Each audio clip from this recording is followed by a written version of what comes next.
और देखिए कितना हनुमान जी यहाँ पे हैं, लोग यहाँ प्रसाद खिला रहे हैं।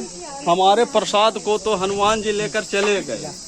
हम जो प्रसाद पूजा किए थे उसको हनुमान जी लेकर के चले गए। खैर कोई बात नहीं है, मैं पुनः जो भी प्रसाद हमारे पास बचा हुआ है ये हनुमान जी को मैं खिलाना चाहूँगा।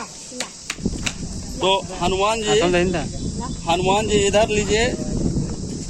अच्छा, हनुमान जी व्यस्त हैं खाने में। लीजिए लीजिए लीजिए लीजिए लीजिए। ये देखिए हनुमान जी किस प्रकार से खा रहे हैं प्रसाद, और आप देख सकते हैं हनुमान जी प्रसाद ग्रहण कर रहे हैं। हमारे पूजनों उपरांत जो प्रसाद था उसकी सिर्फ यहाँ पे डलिया बची है, और बाद में जो भी यहाँ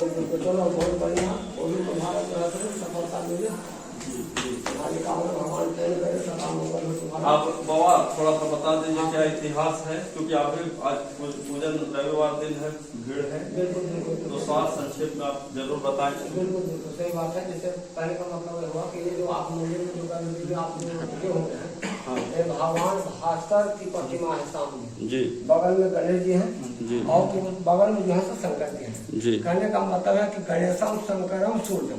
देखिए जैसा कि मैं बताया कि यह उमगा पर्वतमाला पे जो कि मदनपुर औरंगाबाद बिहार अवस्थित है, 52 मंदिरों की प्राचीनतम श्रृंखला है, और हर चीज यहाँ 52 है। 52 मंदिर है, 52 बीघे का तालाब है, जो कि मैं चाहूँगा धीरे धीरे दिखाएं। ये तालाब जो है ये 52 बीघे का तालाब है, और अति प्राचीन भगवान विश्वकर्मा निर्मित जो सूर्य मंदिर है वो आप देख सकते हैं। यह त्रेताकालीन सूर्य मंदिर है, और ऐसे अनेक मंदिर हैं जिसका अवलोकन दूर दूर स्थित होने के चलते एक वीडियो में संभव नहीं है, लेकिन प्रत्येक स्थल का मैं अवलोकन अपने व्यूअर्स को करवाऊंगा। आप यहाँ से ऊपर है गौरी शंकर धाम, जो कि भगवान शंकर और माता गौरी का एक साथ प्रतिमा है। तो ऐसे अनेक तथ्य साक्ष्य यहाँ पे विद्यमान है, जो कि तंत्र साधना से लेकर के अनेक साधनाओं के लिए यह स्थल प्राचीन काल से प्रयुक्त माना गया है। मैं बता दूं कि यह सूर्य मंदिर अनेक झंझावात को झेल चुका है। भूकंप से लेकर के अनेक प्राकृतिक विपदाओं को झेलने के बावजूद भी अपना अस्तित्व बरकरार किए हुए है, तो यह मानव निर्मित कतई नहीं हो सकता है। तो हमारे साथ पुजारी दिलीप बाबा हैं, इधर कैमरा पर्सन आए धीरे धीरे। बाबा आप बताएं भगवती उमगेश्वरी के महिमा के बारे में और प्राचीनता के बारे में और इसके इतिहास के बारे में। ऐसा है कि हम लोग बैठे हुए माता उमगेश्वरी के मंदिर में बैठे हुए हैं। ये माता कौन है? ये माता उमा, शंकर जी की पहली पत्नी जो उमा थे, दक्ष प्रजापति की पुत्री।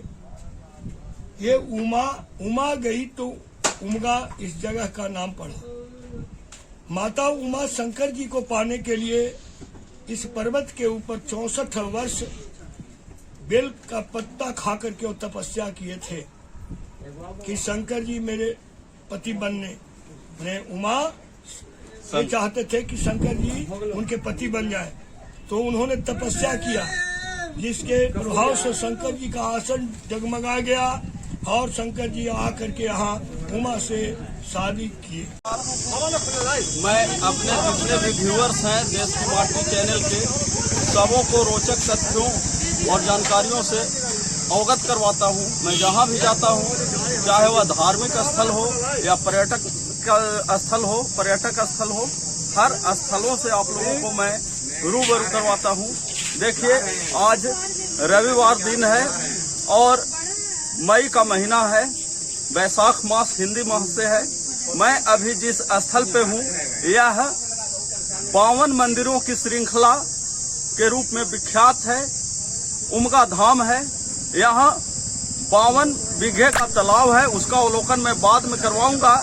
फिलहाल मैं ये बता दूं कि यह जो पर्वत श्रृंखला है इस पे अति प्राचीन ऐतिहासिकता से भरपूर और 52 मंदिर यहाँ अवस्थित है।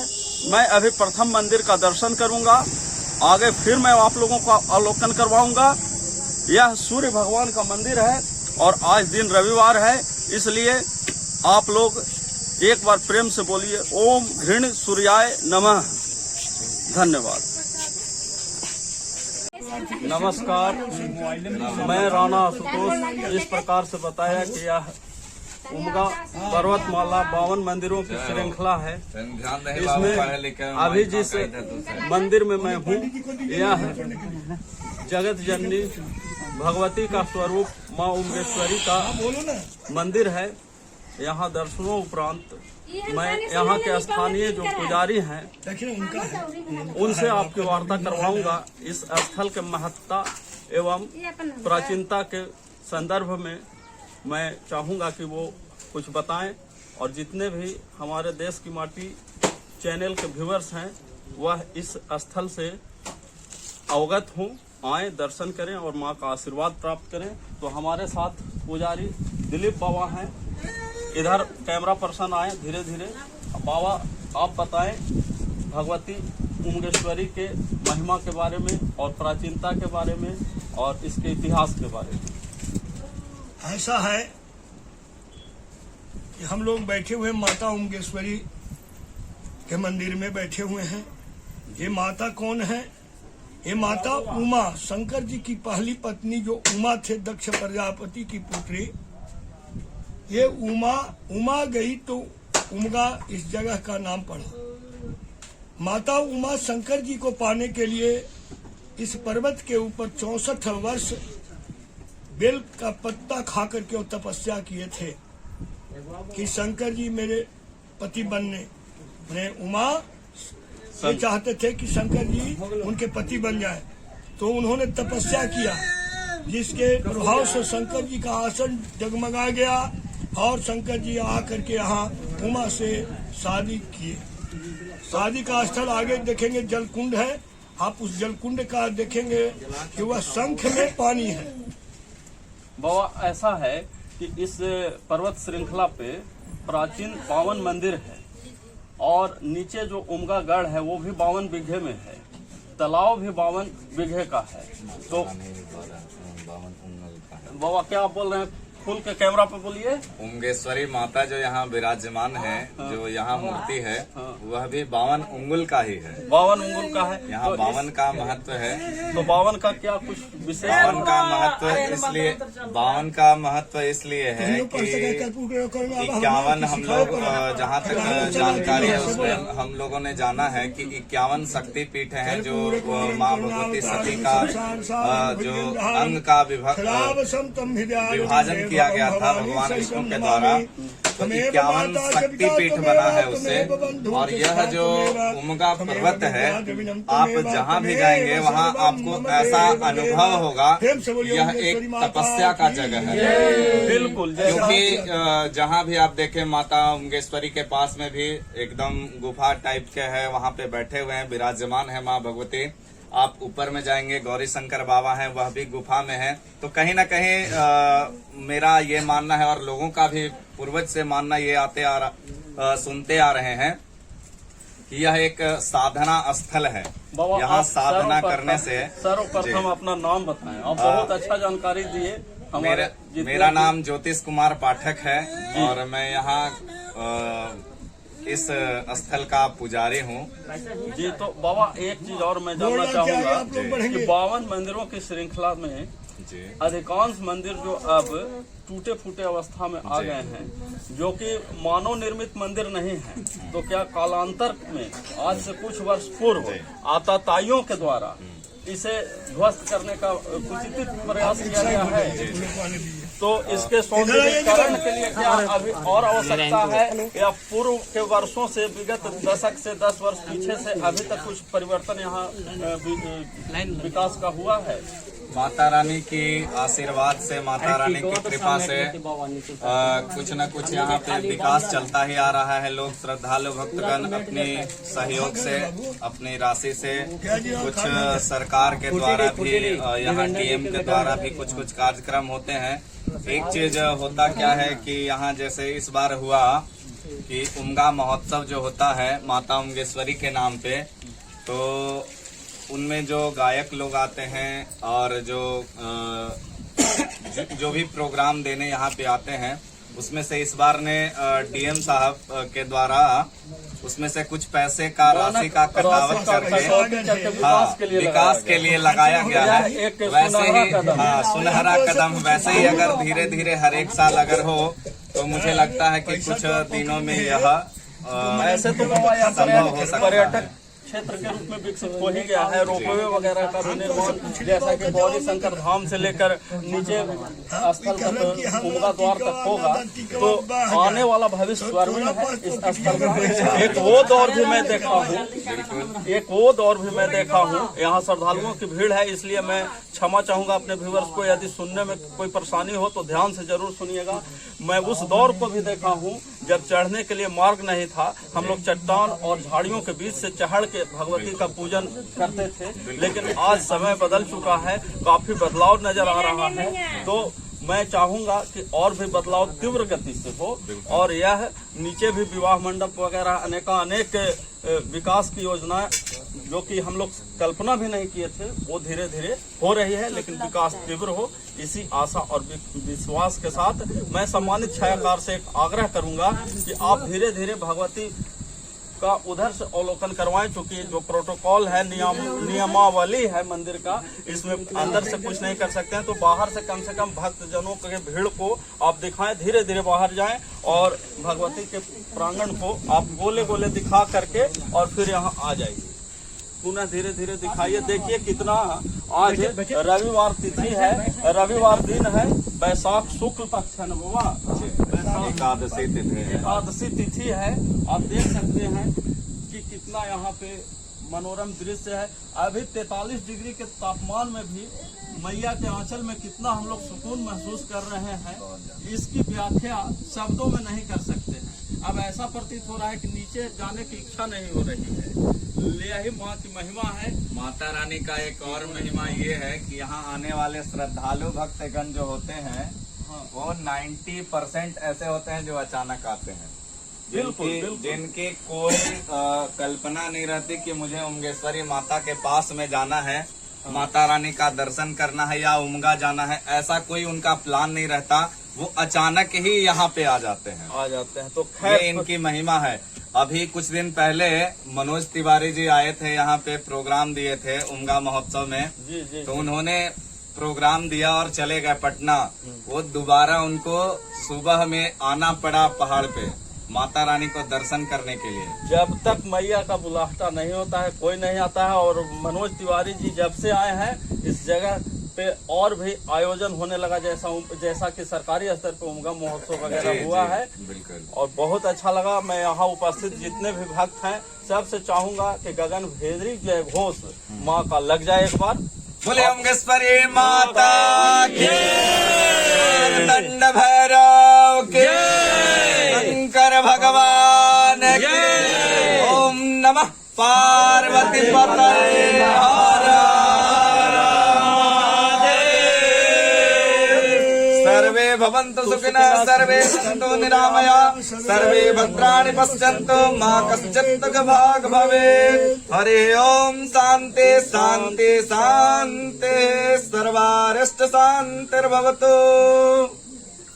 बहुत बहुत आभार, आपने इस प्रकार के महत्वपूर्ण जानकारियां इस स्थल से दी, इसके लिए पुनः आभार। धन्यवाद भैया, बस ऐसे ही आप लोग के सहयोग होता रहेगा। सूर्य मंदिर के गर्भगृह उमगा सूर्य मंदिर में हम पूजनोपरांत आप समस्त लोगों का भगवान भुवन भास्कर के गर्भगृह से अवलोकन करवा रहे हैं। इसकी प्राचीनता क्या है, महत्ता क्या है, यह मैं यहाँ के पुजारी विष्णु बाबा से जानने का प्रयास करूंगा। सम्मानित छायाकार इनके पास आए और बाबा से सर्वप्रथम मैं सूर्य भगवान के पूजा के बाद मैं आशीष लेना चाहूंगा। बाबा हमें कल्याण हो, मंगल हो, आपके जीवन में सुख शांति समृद्धि हो गया और पुत्र रत्न की प्राप्ति। बिल्कुल चलो बहुत बढ़िया।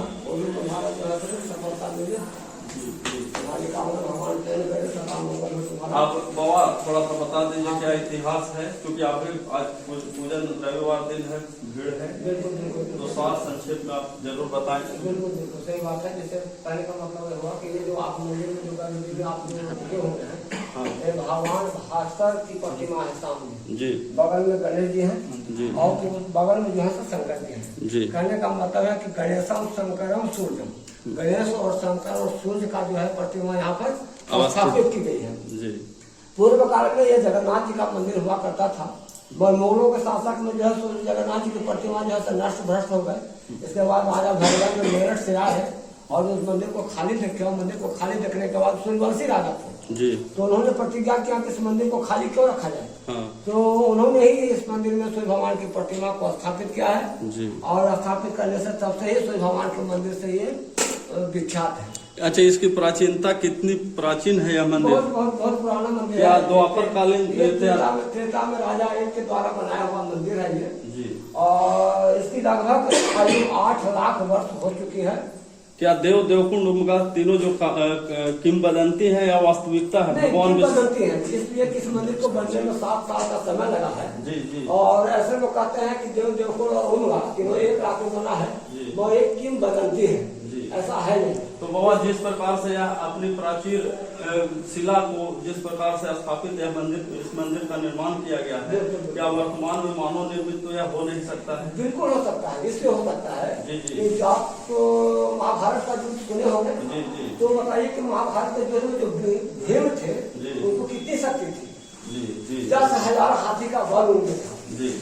और जिस व्यक्ति के पास 10,000 हाथी का बल हो, हाँ, फिर कहना क्या है? और जब उनके पास तो आशीर्वाद था कि 10,000 हाथी का बल था, और जनरल लोग के पास कम से कम 5 हाथी का ही बल होगा तो ऐसे पत्थर को आसानी से उठा लेगा। जी। त्रेता काल में हो सकता है। हाँ, इसलिए आयु और बल दोनों था। दो था, इसलिए उस समय का भोजन जो था सब शुद्ध था। जो गौ का सेवन करते थे, गौ का मक्खन खाते थे, गौ का घी पीते थे, ये सारा सेवा गौ की सेवा करने से वह बलिष्ठ थे, उनकी आयु भी अधिक थी। अच्छा, इस मंदिर की आयु 8 लाख वर्ष है। हाँ, 8 लाख। और आप अनेक झंझावात को झेलने के बावजूद भी आज यह अपने अस्तित्व को और अतीत की बुलंदियों को व्याख्यान कर रहा है। तो निश्चित तौर पर उस समय का जो आर्किटेक्चर था, जो इंजीनियरिंग का जो कहिए जो गुण था, वो आज से तो बहुत डेवलप हुआ। बिल्कुल बिल्कुल बिल्कुल। जितने भी आप जो बात बता रहे हैं वो हमारे शास्त्र में ही किया हुआ है। हमारे